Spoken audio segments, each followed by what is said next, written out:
What is up, fellow nerds, and welcome back to the Dapper Snapper Gaming channel, and welcome back to How Do I Want to Do This? This is our series where we take a look at all playable options available to players in Dungeons & Dragons 5th edition, then we rank them on a scale of 1 to 10 and either build them or fix them depending on how they rank. Now today we are looking at the Cavalier Fighter, a very different take on the fighter, one that on the package seems to focus on mounted combat, which is a very different look from anything that we have covered so far. And so I think we are in for a fun treat today. Make sure to leave a like on the video and subscribe if you haven't already. As you can see, most people who watch the channel are not subscribed, so please don't be one of those people. Help us to reach our goal of 2,000 by the end of this year. We are on track to get there, but I need your help, of course. Then, of course, share the video with your friends and click the bell so you're notified when new videos are uploaded. The Cavalier Fighter is unique because it, on the surface, looks like it is a huge focus on mounted combat, on making sure that you riding a horse is the most efficient way that you can possibly play this character. However, that's technically really not how this one works practically. The Cavalier Fighter actually works just fine when you're not riding a horse. It works just fine being around your friends due to the slightly vague wording of certain things that don't lock a lot of these features into you being mounted, which is pretty interesting. Does it make it good though? Let's find out. Starting off at level 3, we get 3 features, and of course we start off with bonus proficiency, and this allows us to take proficiency with one skill of our choice from the following list, and we also instead could choose a language if we wanted to. Now, what's really awesome about this is that this does include animal handling, and a lot of times you're probably not going to have taken animal handling on pretty much any other fighter, right? Animal handling most of the time is going to be a throwaway skill on a fighter. You're going to want to go for your perception, your stealth, your all that good stuff, depending on your armor. And this allows you to be better at working with animals, at working with your mount, which is seemingly the focus of this subclass. So being able to pick up that skill is nice. You could pick up a different language instead, something like that. Overall, this is going to be a 7 out of 10. It's not bad. It's an extra skill proficiency, which you didn't have before, so that's never a bad thing. And animal handling is going to be relevant to what we're doing. The others on the list aren't terrible. Insight, performance, persuasion aren't bad either. So any of those would actually be fine, but I would definitely recommend animal handling. Next up, we have Born to the Saddle, and this is our mount-specific feature, which kind of frames this entire subclass as one that needs to be mounted. So with this, you have advantage on saving throws made to avoid being thrown off of your mount. And if you fall off of your mount and descend no more than 10 feet, then you can land on your feet and are not incapacitated. In addition, you can mount and dismount at 5 feet of movement rather than half your speed. That's really useful, actually. When I look at this, you know, I see basically 3 different features all mashed into one. The first 2 I don't really consider to be all that fantastic unless your DM is just kind of a jerk and is constantly trying to knock you off of your mount. In which case, then you're going to love this. But most of the time, I don't think your DM is going to be putting a huge focus on this. But the last one, being able to mount and dismount for only 5 feet, that is very useful, and that will be used a lot because obviously you can use the movement of your creature that you are riding, which is really awesome, and then you can get on or off and still have a lot of movement left. That's really nice, instead of it working similar to how standing up from prone works. So overall, that kind of makes up for the 2 features that are really not going to be used all that much. When you use it, that's great, but you're definitely going to use the 5 feet of movement rather than the avoiding the saving throws and just getting off instead of falling prone. Overall, this is going to be a 7 out of 10 as well. It's not bad. It's not fantastic, but I mean, you'll use part of this feature somewhat often. Our final level 3 feature is called Unwavering Mark, and this allows you to actually mark a creature, and you get some pretty cool benefits by doing so. So when you hit a creature with a melee weapon attack, you can choose to mark this creature. This lasts until you are incapacitated, or if you die, or if another Cavalier Fighter marks the target, which shouldn't come up a lot, but if you've got a party full of Cavalier Fighters, you may want to try to stay out of each other's way. But what this does is whenever that creature is within 5 feet of you, that creature actually has disadvantage on any attack rolls that are not against you. On top of this, if a creature that is marked deals damage to someone else, we can make a special melee attack against that creature as a bonus action on our next turn. We also get advantage on this attack, and we also deal extra damage equal to half our fighter level should we hit. As far as how many times we can do this, we can mark as many targets as we want. We can only make the melee attack strength modifier times per long rest. So this is a pretty interesting feature. This has nothing to do with whether you are mounted or not. This just means as long as you are up in someone's face, then you can lock them down to where as long as they stay right next to you, then they are going to have disadvantage attacking anyone but you. So obviously we're looking at a tank type of build here, right? We're going to be trying to redirect as many attacks as we possibly can away from our allies onto us. So obviously we're going to need to buff ourselves up to make sure that we have a good AC, make sure that we have decent saving throws, that sort of thing, in order to avoid things like this. But this is pretty cool. We can go ahead and give disadvantage. Now, D&D doesn't really have a taunt mechanic like what a lot of other systems do, the ability to make it to where a creature can only attack you.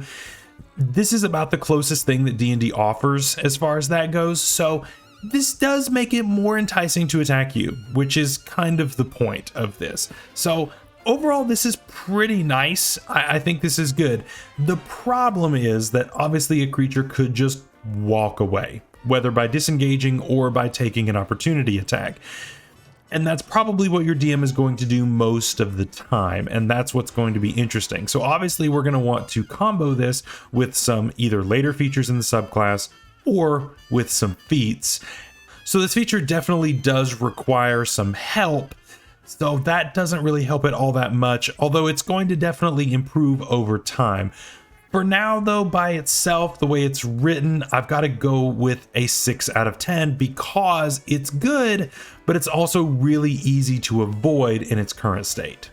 At level 7, we get Warding Maneuver, which kind of seems like we've got a little bit of Battle Master sneaking in here, which is never a bad thing. But with this, if us or a creature within 5 feet of us, whether it is a mount or not, is hit by an attack, we can roll 1d8 as a reaction as long as we are wielding a melee weapon or a shield. We then can add that number to the AC of that target. And if the attack still hits, then the creature gains resistance to that damage. And we can do this a number of times per day equal to our Constitution modifier. This is pretty great as a defensive feature, right? We're probably going to have a really good AC, but our friends may not, whether it's our horse that we're riding, or if it is the squishy wizard, if it's the squishy sorcerer, or somebody with a decent AC and the monster happened to roll high.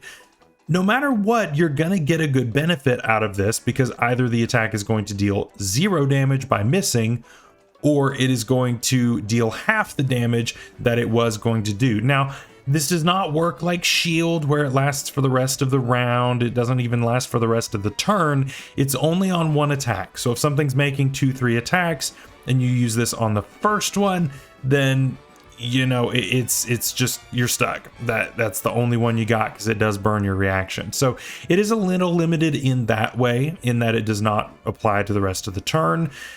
But I still think that this is something that is going to save people's lives, especially when you run into a creature that maybe only has one attack, but it deals a lot of damage. This is going to come in handy quite a bit, and Constitution modifier isn't too bad. Obviously, I would have liked Strength modifier instead, but Con mod isn't too bad as far as what it's based on. So overall, I'm going to give this an 8 out of 10. It's a nice defensive feature for either you to use or for your allies that you are near, and I think that you really can't go wrong with this. At level 10, we get Hold the Line, and this actually gives us a new way to use opportunity attacks. With this, whenever a creature moves within your reach 5 feet or more, then you actually can go ahead and make an opportunity attack. In addition, whenever you do make opportunity attacks, this target's speed is going to be reduced to 0. Now, this is interesting because I've heard this referred to as Sentinel Light, and that's somewhat true. It does miss something about Sentinel though that's a bit of an issue, but let's talk about this feature and then we'll talk about why Sentinel may also be needed and why this feature is kind of redundant a little bit. So usually whenever a creature is within your reach, it can go circles around you as long as it doesn't leave your reach. With this feature, if a creature tries to move more than 5 feet around in your reach, you can make an opportunity attack against them anyway. Now, here's the problem though, is that all of this is negated by disengage. There is nothing about this feature that says you can get around the disengage action and it works. So basically, as long as your DM just disengages, then you're fine. And that's a little bit unfortunate, right? I do think that is going to make this very difficult to want to make useful because you're still going to need the Sentinel feat in order for this to really work. Yes, if they go to leave your area, you know, if they didn't disengage, they'd take an opportunity attack. If they move within your radius and don't disengage, they're going to take an opportunity attack. So that's cool. But all they have to do is disengage and this feature is completely useless. So I'm not a fan of a feature that is so easily avoided, especially a level 10 feature that is going to need a partially redundant feat in order to clean it up. So overall, I've got to give this a 7 out of 10. It's okay, but I mean, it is very easily negated as well. At level 15, we get Ferocious Charger, and this basically gives us the charge feature that a lot of creatures actually already own, and this is pretty interesting. So if we move 10 feet or more in a straight line on our turn towards an enemy, we can make an attack against that creature. Then if we hit, the creature has to make a strength saving throw based on our strength score, or else they are knocked prone, and we can do this once per turn. This is pretty good, actually. Being able to knock opponents prone is always going to be a good thing because we are always going to be a melee fighter here. We really can't make a whole lot of use out of ranged weapons with this subclass, so enemies being prone and us being right up next to it is going to be more than useful. Plus, they're going to have to use half their movement to stand back up anyway, which means that we can probably repeat this over and over and over until something dies. So this is nice, right? This is very, very good. I hate that it's this late at level 15, but it's really, really strong. This is a 9 out of 10. It's pretty fantastic overall. I'm going to use this probably every single turn that I possibly can, and that's going to be absolutely amazing. Finally, at level 18, we get Vigilant Defender, and this allows you to make about as many opportunity attacks as you could possibly imagine. So with this, you get a special reaction, which can be used as many times as you want during a round of combat, as long as it falls on the opposing creature's turn and you did not take a regular reaction of your own doing something else. That's pretty awesome. And I really, really love this feature, to be honest. Yes, you're going to want to put yourself in a really precarious situation, but think about this. It is anytime something moves with more than 5 feet around your radius. And also, this also applies to things exiting your radius. If you have Polearm Master, then this works with something entering your radius, which gives you even more opportunity to use this. So there's a lot going on here that can really rack up the damage. This is as many attacks as you can pump out depending on your positioning. So you're going to want to be up in the fight as close to all of your enemies as possible, getting as many in your radius as you can, and then trying to force them to leave. Again, you can mark a bunch of them And so they are probably going to be de-incentivized from attacking you, so they may want to try to leave. You attack them, drop their speed to 0, and then they can't, and so that's going to be a bit of an issue. Of course, everything is negated by your disengage, but that's also using their action at the same time. So you can kind of create some pretty interesting combinations here that I think are really fun overall.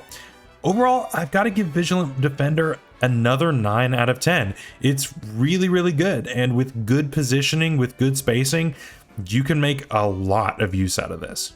So what do we think about the Cavalier Fighter? So while on the package, it seems like you need to be on a horse, the reality is that you don't. You really don't need a horse at all in order to make this work. Does it work for horses? Absolutely. Does it work better on horseback? Probably a little bit, because I mean, mounted combat is really strong in D&D 5e as long as you're playing it right. I mean, you've got a ton of movement that way. I mean, you can definitely do a lot with the mounted combatant feat as well. So I mean, overall, you're probably better off being mounted, but you are far from useless when you are not mounted, because all of these features, except for one of them, say a creature within 5 feet of you, and others even say whether you are mounted or not.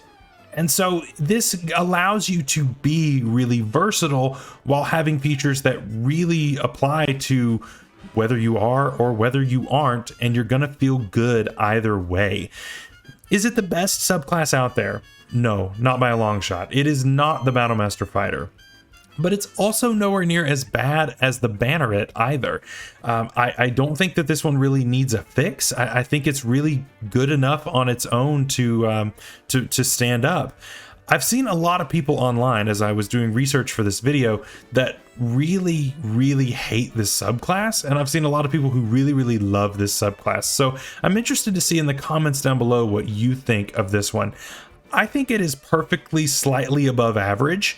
I don't think that it's bad. I don't think it's the best thing ever. I think it's slightly above average in what it does because of the versatility. The thing that's really holding it back from me is the fact that you cannot be ranged and get the benefit from all of your stuff, really, because you're so based on, I mean, a lot of these are based on opportunity attacks. If you're holding a crossbow, you're not going to be making an opportunity attack because you're not holding a melee weapon. So a lot of this is based on you holding a melee weapon either in 1 or 2 hands, and you might have a shield if you're just holding a sword in 1 hand. That's probably what you're doing most of the time. You're going to want your AC to be as high as possible, all that good stuff.